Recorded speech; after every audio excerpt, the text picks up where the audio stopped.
ಮೋಸ ಎಲ್ಲರೂ ಮಾಡ್ತಾರೆ, ಆದರೆ ನಂಬಿಕೆ ದ್ರೋಹವನ್ನು ಯಾರನ್ನು ನಾವು ತುಂಬ ನಂಬಿರ್ತೀವೋ ಅವರೇ ಮಾಡೋದು. ಗೊತ್ತಿಲ್ಲದೆ ಮಾಡೋದು ತಪ್ಪು, ಗೊತ್ತಿದ್ರೂ ಮಾಡೋದಿದೆಯಲ್ಲ ಅದೇ ನಂಬಿಕೆ ದ್ರೋಹ. ತಪ್ಪಿಗೆ ಕ್ಷಮೆ ಇದೆ, ಆದರೆ ಮೋಸಕ್ಕಲ್ಲ.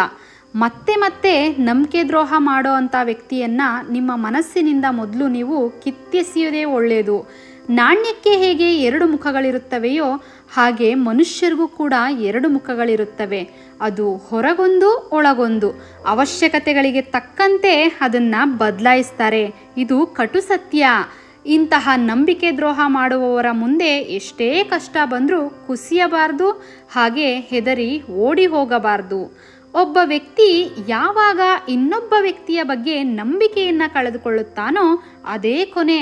ಆ ವ್ಯಕ್ತಿ ಅವರ ಜೀವನದಲ್ಲಿ ಪುನಃ ಬರಬಹುದೇನೋ, ಆದರೆ ಅವರ ಮನಸ್ಸಿನಲ್ಲಿ ಇರೋದಕ್ಕೆ ಸಾಧ್ಯನೇ ಇಲ್ಲ.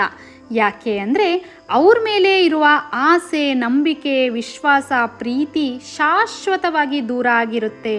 ಹಾಗಾಗಿ ನಮ್ಮವರೇ ನಮ್ಮ ಏಳಿಗೆಯನ್ನು ಎಳೆದು ಹಾಕೋದು ಜಾಸ್ತಿ. ನಮ್ಮವರೇ ನಮ್ಮ ವೀಕ್ನೆಸ್ಸನ್ನು ಎತ್ತಿ ಹಿಡಿಯೋದು ಜಾಸ್ತಿ. ನಮ್ಮವರೇ ನಮ್ಮ ನಂಬಿಕೆಯನ್ನು ದುರುಪಯೋಗ ಮಾಡಿಕೊಳ್ಳೋದು ಜಾಸ್ತಿ. ನಮ್ಮವರೇ ನಮ್ಮನ್ನು ಮರೆಯುವುದು ಕೂಡ ಜಾಸ್ತಿ. ನಂಬಿಕೆ ಎನ್ನುವ ಸೇತುವೆ ಕುಸಿದು ಬಿದ್ದ ಮೇಲೆ ಕ್ಷಮೆಗಳ ಮಳೆ ಎಷ್ಟು ಸುರಿದರೂ ಕೂಡ ಪ್ರಯೋಜನವಿಲ್ಲ.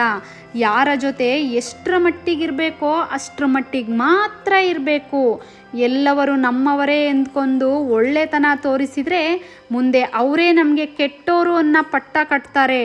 ಹಾಗಾಗಿ ಯಾರ ಜೊತೆ ನೀವು ಎಷ್ಟರ ಮಟ್ಟಿಗಿರಬೇಕೋ ಅಷ್ಟರ ಮಟ್ಟಿಗೆ ಮಾತ್ರ ಇರಿ.